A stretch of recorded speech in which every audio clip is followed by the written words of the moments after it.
Et nous nous rendons à Genève, au cœur de la 74e session plénière du comité exécutif du programme du Haut Commissariat des Nations Unies pour les réfugiés. Olivia Rwamba a porté la voix et les préoccupations du Burkina Faso à cette réunion annuelle de haut niveau qui ambitionne apporter des solutions aux questions des réfugiés, demandeurs d'asile, personnes déplacées internes et apatrides. Nous retrouvons notre envoyé spécial à Genève, Abdelaziz Yakibou. Palais des Nations, QG des Nations Unies à Genève.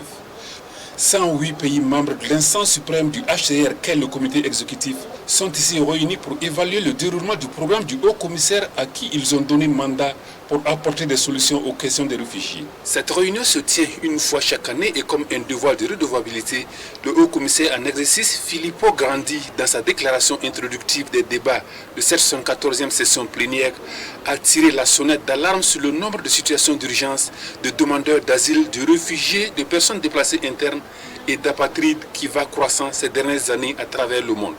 Pour cause, il évoque les conflits multiformes qui déchirent les nations.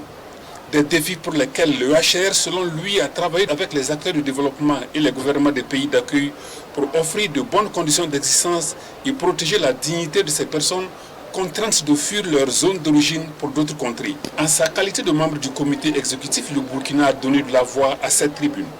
Voix portée par la ministre des Affaires étrangères Olivia Rwamba, qui a dépeint la situation sécuritaire et humanitaire qui prévaut au Burkina avant de louer les efforts et l'accompagnement du HCR. S'il faut se féliciter des efforts consentis et des résultats forts appréciables engrangés, il me semble davantage indiqué de se préoccuper au regard de l'écart abyssal entre les besoins en termes d'assistance aux personnes déplacées de force et les ressources disponibles pour y faire face.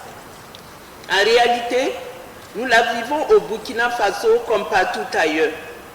En effet, la crise sécuritaire sans précédent qui sévit depuis quelques années au Burkina Faso et dans la région du Sahel central de façon générale continue d'exacerber la crise humanitaire corrélative qui est durement ressentie par nos États aux ressources limitées en tant que pays d'accueil, de transit et de retour.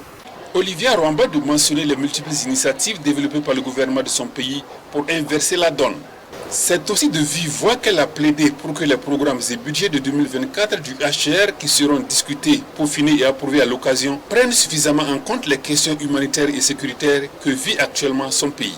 Cette importante rencontre m'offre l'occasion d'engager l'ensemble de la communauté internationale pour la résolution définitive de la crise multidimensionnelle que traverse mon pays et ses voisins. Sur le plan sécuritaire, nous appelons à une solidarité et à une conjugaison des efforts afin que nous puissions nous en sortir dans la sous-région. Aux différents États, celui qui conduit le navire HCR lance un appel à muscler l'effort de paix, mais aussi à mieux s'appliquer dans la résolution de l'équation des réfugiés et des personnes déplacées internes. Il a aussi exhorté les pays donateurs à s'acquitter régulièrement de leurs obligations, cela pour une meilleure gestion des questions des réfugiés.